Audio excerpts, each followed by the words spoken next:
ada cerita baik. Cerita baik ini sebenarnya ada sahabat dari Hatu Sigra. Lagi-lagi Meta kenal dari platform media sosial Facebook, dari marketplace. Beliau ini chat Meta di marketplace.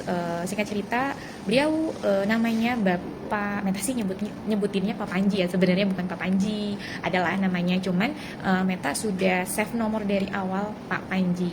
Mungkin Pak Panji inget ya, Meta selalu ngomong Pak Panji, tapi namanya bukan Pak Panji. Sampai sekarang pun Meta masih nge-save nomornya namanya Pak Panji. Lanjut ya ceritanya, Meta kenal di marketplace, terus Pak Panji, Meta nyebutinnya Pak Panji aja. Pak Panji nanya-nanya seputar DP sama angsuran, tapi Pak Panji ini masih ragu. Kenapa ragunya? Karena Pak Panji cuman punya DP kalau nggak salah sekitar 25 juta ya. Nah, Pak Panji tuh ragunya begini. Pertama, Pak Panji belum pernah kredit apapun.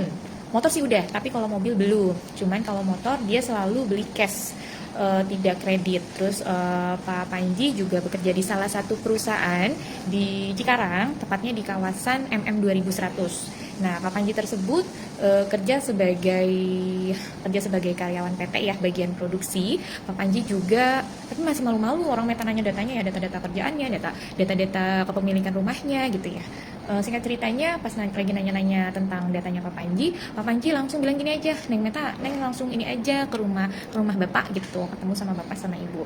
Dan akhirnya sore-sore, kalau nggak salah sekitar jam 3 atau jam 4 sore gitu, Meta ke rumahnya ada di Telaga Asih teman-teman, Telaga Asih Cikarang. Meta main tuh, tok, Meta kan datang sama suami Meta ya, tok gitu. Terus nyampe rumah, Pak Panji, nyampe rumah, Assalamualaikum Pak, katanya. Mbak Meta ya, iya Bapak ini Meta, ya Allah cantik banget, katanya gitu kan. Ya Allah Bapak, iya dong, Bapak masuk. Nah, Bapak sama ibunya ini ramah banget, sumpah ramah gitu, ramah banget. Akhirnya nyampe rumah itu bukan ngobrolin tentang DP sama angsuran mobil, enggak sama sekali. Justru malah cerita-cerita tentang kegiatan hari-hari Pak Panji dan ibunya, terus sama anak-anaknya. Nah, ternyata ibunya pun ramah banget. Pak Panjinya ramah, ibunya ramah, anak-anaknya ramah. Pak Panji emang kerja di salah satu PT di kawasan MM 2100. Ternyata ibunya punya usaha, teman-teman. Ibunya itu dagang gorengan, teman-teman. Usaha gorengan, ada risol, ada tahu goreng, tapi yang terkenal itu risolnya, teman-teman. Terus lagi ngobrol-ngobrol, dari semua risol nih yang menurut Meta, dari semua risol yang Meta sudah pernah cobain, risolnya istrinya Pak Panji itu enak banget, teman-teman. Pokoknya nggak ada yang bisa ngalahin lembutnya, isiannya, enaknya, murah banget, udah enak, murah, gimana nggak laku. Terus Meta nanya begini, Bu, ini risol enak banget, lembut banget, isinya banyak banget, ini ibu jual segini ada untungnya? Ada dong Mbak Meta. Terus akhirnya ngobrol itu risol Meta makan tuh sampai habis. Dan tahu nggak, risolnya dibawain pulang sama ibu sama bapaknya, itu ada yang mentah, ada yang mateng. Sampai sekarang itu ya, kalau Pak Panji sama ibu dan anak-anaknya servis ke Askodai Hatsu Bekasi, bawain risol.